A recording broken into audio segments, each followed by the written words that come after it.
ఆప్కి అదాలత్లో film star Govinda మీద ఆరోపించిన ఆరోపణ ఏంటంటే ఆయన ఎవరితోనూ బంధాలు ఏర్పరచుకోలేదు. మీరు నటించిన సూపర్ హిట్ సినిమాలు కొన్నున్నాయి. అవి మీ ఆప్తమిత్రుడు డేవిడ్ ధవాన్తో చేసిన 17 సినిమాలు చేశారు. అన్ని సూపర్ హిట్. రాజాబాబు, కూలీ నెంబర్ 1, షోలార్ షబ్నం, బడే మియా చోటే మియా, పార్ట్నర్, ఇవన్నీ సూపర్ హిట్స్. కానీ కొన్ని సంవత్సరాలు మీరు డేవిడ్ ధవాన్తో మాట్లాడలేదట. మీ కొడుకు తనతో కలిసి 17 మూవీలు చేశాడు. అప్పుడు ఈ ప్రశ్న నన్ను అడగొచ్చు.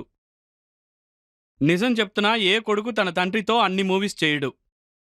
ఎందుకంటే డేవిడ్ ధవన్ కొడుకుని, చదువుకున్నవాడు. 17 సినిమాలు చేయడం వల్ల ఆర్టిస్ట్కి ఏమైపోతుంది? అది కూడా నాకు తెలియదు. నా దగ్గర అప్పుడు ఏం చెప్పారంటే, సంజయ్ దత్ ఒక పంజాబీ. ఆ సమయంలో నేను చాలా పంజాబీలకి పని ఇస్తూ ఉన్నాను. ఎక్కడి నుంచో పంజాబీలు వస్తూ ఉంటారు, వాళ్ళందరికీ పని ఇచ్చాను. అలాగే డేవిడ్ ధవన్ వచ్చారు, బాగా సెట్ అయిపోయారు. నేనేమనుకున్నానంటే, ఈయన వల్ల చాలా సినిమాలు హిట్ అవుద్ది అనుకున్నాను. తప్పకుండా ఇద్దరూ కలిసి పనిచేద్దాం అనుకున్నాను. నేను ఆయనతో చాలా బాగా ఫ్రెండ్షిప్ చేశాను. బంధువులతో కూడా అలా నేను ఉండలేదు, ఆ విధంగా ఉన్నాను. నా అన్నయ్య ఒక డైరెక్టర్. ఇంతవరకు ఆయన దగ్గర 17 సినిమాలు చేయలేదు. అప్పుడు ఆయనకేం సమస్యో నాకు తెలియదు. ఆయనతో కలిసి 17 సినిమాలు పూర్తయిన తర్వాత నేను చష్మా బద్దూర్ సబ్జెక్ట్ని చెప్పాను. ఆ తర్వాత రిషి కపూర్ ఆ ప్రాజెక్ట్ని స్టార్ట్ చేశారు. అది షూటింగ్ జరుగుతున్నప్పుడే ఆ టైంలో ఆయనకి నేను కాల్ చేశాను. ఆయన, ఏం చేస్తున్నావు, నేనేం చెప్తున్నానో విను అన్నారు. అరే, నేనెందుకు వినాలి? నువ్వు ఏం చేస్తున్నావో అది సరిగా చెయ్యి అని చెప్పాను. షూటింగ్ ప్రారంభించాం. ఈ విషయం ఇక్కడ డిస్కస్ చేయకూడదు అనుకుంటున్నా. బాగా చదువుకున్నవారు, తెలివిగల వాళ్ళు అనుకున్నాను. కానీ ఆ టైంలో నా సెక్రటరీ అక్కడే ఉన్నారు. ఆ టైంలో పాలిటిక్స్ నుంచి బయటకు వచ్చినందువల్ల కొంచెం మారాను. తను ఏం చెప్తున్నాడో నేను వినాలి. ఫోన్ ఆన్లో పెట్టండి అని సెక్రటరీకి చెప్పాను. అలా చెప్తున్నప్పుడు డేవిడ్ ఫోన్ ఆన్లోనే ఉంది. ఫోన్ ద్వారా నేను విన్నది ఏంటంటే, చీచీ, చాలా మాటలు వినాల్సి వచ్చింది. వాడి ప్రశ్నలన్నీ అడగడం వల్ల వాడితో పనిచేయడం ఇష్టం లేదు అన్నారు. ఏదైనా చిన్న రోల్ దొరికితే చెయ్యని అన్నారు. ఈ విషయం నాకు చాలా గుచ్చుకుపోయింది. ఆ తర్వాత నేను ఇక పని చేయకూడదు అనుకున్నాను. 4-5 నెలలు మాట్లాడకూడదు అనుకున్నాను. 4-5 నెలల తర్వాత మళ్ళీ కాల్ చేశాను. రండి, గెస్ట్ అపియరెన్స్ ఇద్దామని పిలిచాను. మనసులో చాలా ఆశలు ఉంటాయి కదా. మీరు చెప్పినట్టు ఏదో ఒక చిన్న రోల్ కోసం మీ షూటింగ్లో వచ్చి వెళ్తాను అన్నాను. ఆ తర్వాత రెస్పాన్స్ లేదు, కాలు లేదు. ఇన్ని సంవత్సరాల తర్వాత ఇది చెప్తున్నానంటే చెప్పాల్సిన పరిస్థితి వచ్చింది. ఇవన్నీ కూడా వాళ్ళ మనసులో ఉండిపోయింది.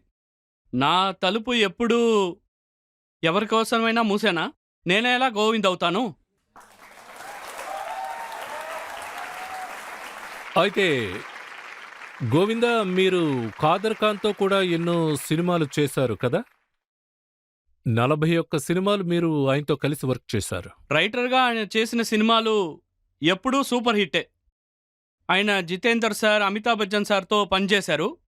అప్పుడు అమితాబ్ బచ్చన్ సార్ అన్ని సినిమాలు సూపర్ హిట్. ఆ తర్వాత ఆయన జితేందర్ సార్తో పనిచేశారు, అది కూడా సూపర్ హిట్. ఆ తర్వాత మిథున్ చక్రవర్తితో పనిచేశారు, అది కూడా సూపర్ హిట్ అయింది. ఆ తర్వాత నాతో కలిసి పనిచేశారు, అది కూడా సూపర్ హిట్ అయింది. అన్ని సినిమాలు సూపర్ హిట్. అయితే ఆయనకు ఆరోగ్యం బాలేనప్పుడు తర్వాత ఆయన చనిపోయారనుకోండి, ఆయన కొడుకు ఏమన్నారంటే, గోవిందా 40 సినిమాలు ఆయనతో కలిసి చేశారు, కానీ ఒక్కసారి కూడా ఆయన గురించి చెప్పలేదు అన్నారు. మంచి సమయంలో ఈ ప్రశ్న నన్ను అడిగారు. దీనికి సమాధానం చెప్పాలనుకుంటున్నాను. ఇందువల్ల వాళ్ళేదైనా ఇబ్బంది పడ్డారంటే నన్ను క్షమించండి. ఎందుకంటే ఆయన చాలా సాఫ్ట్ అయిన నేచర్.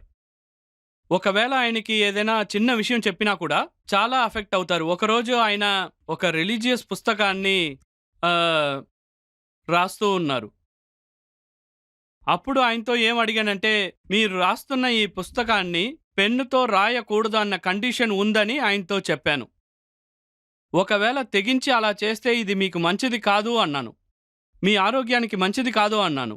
మీరు చేస్తున్న పనికి దీనికి సంబంధం లేదు అన్నాను.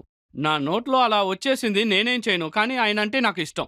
నేనేమనుకున్నానంటే నేను తప్పుగా చెప్పేశాను, డైరెక్టర్ వచ్చి తిడతారు అనుకున్నాను. ఎంత ధైర్యం ఉంటే కాదర్ ఖాన్‌తో ఇలా మాట్లాడతావా అంటారు అనుకున్నాను. కానీ వర్షిప్ బుక్‌ని పెన్నుతో రాయడం అన్నది చాలా తప్పు. అందుకనే అలా అన్నాను. ఆయన అలా రాయడం వల్ల మా రిలేషన్‌షిప్ పూర్తిగా మారిపోయింది. ఆయన కెరియర్ కూడా మారిపోయింది. ఆ సమయంలో నన్నాయన చాలా తిట్టేశారు.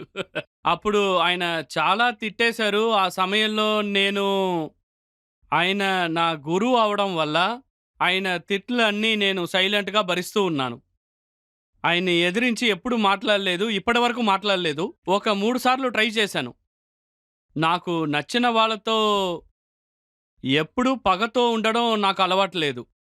ఈ విధంగా చెయ్యి ఇవ్వలేకపోయినా ఏదో విధంగా ఇస్తాను. అంటే గోవిందా గోవిందా కాదు గదా! గోవిందా ఎప్పటికీ మారడు సార్. నేను చాలా ట్రై చేశాను. 3, 4 సార్లు ట్రై చేశాను. కానీ నా వల్ల కాలేదు. ఆయన చాలా సాఫ్ట్ నేచర్‌గా ఉన్నారు. ఆ తర్వాత ఆయనకి శరీరం ఇప్పుడు దెబ్బతింది. ఎవరైనా సినిమాల గురించి, ఎంటర్‌టైన్‌మెంట్ గురించి అడగాలంటే అడగొచ్చు. సార్ నా క్వశ్చన్ ఏంటంటే, సార్ ఏ హీరోయిన్ సార్ మీ వైఫ్ ఎదురుగుండా ఉన్న ఆవిడ పేరు చెప్తే సిగ్గుపడతారు? భయపడతారు భయపడతారు. అరే నా వైఫ్ నువ్వు ఏ హీరోయిన్ పేరు చెప్పినా సిగ్గుపడవేంటి? అసలు ఏం జరుగుతుంది? అసలు ఏ హీరోయిన్‌తో రూమర్ లేదని చాలా బాధపడేది. సార్ నా వైఫ్ ఏంటంటే అందరిలాగా నార్మల్ వైఫ్ కాదు. తను ఎక్కడికెళ్ళావు? ఏం చేస్తూ ఉన్నావు? ఎందుకు ఇంత లేటుగా వచ్చారు? అలా ఉండుంటే నేను ఫిలిం ఇండస్ట్రీ వదిలేసి వచ్చేవాడిని కదా! మీరు చాలా మంది హీరోయిన్స్‌తో యాక్ట్ చేశారు. అయితే ఎవరితోనూ మీరు ప్రేమలో పడలేదా?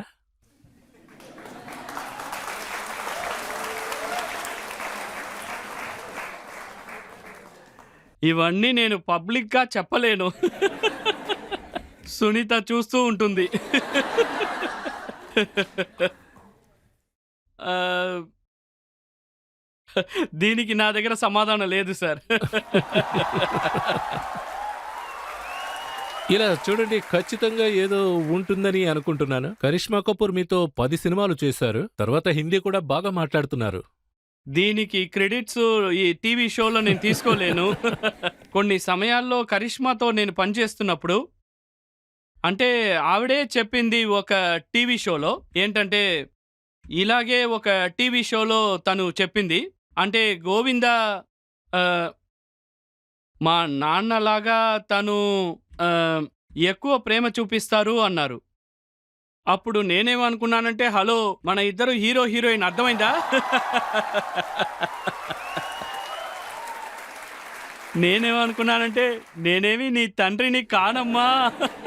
మనం అంతగా రొమాన్స్ చేసాం, ప్రజలు చూస్తే ఏమనుకుంటారు?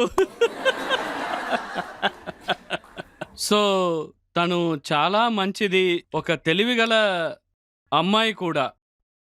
చాలా హార్డ్ వర్క్ చేస్తూ ఉంటుంది. ఓహ్! అంటే ఆవిడ పెద్ద ఫ్యామిలీ నుంచి వచ్చింది అంటే ఎవ్వరూ అసలు నమ్మరు. ఇలా కూడా ఉంటారా అనుకున్నాను. మీ బెస్ట్ కోస్టార్ అంటే మీరు ఎవరి పేరు చెప్తారు?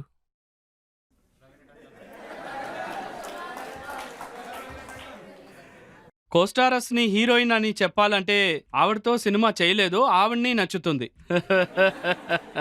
శిల్పా శెట్టితో చేసిన సినిమా ఏది ఆడలేదు. పాటలు మాత్రం హిట్ అయింది. సో రిలేషన్‌షిప్ ఉండాలన్న అవసరం లేదు. ప్రేమ ఎక్కువ ఉంటే అంతే చాలు కదా!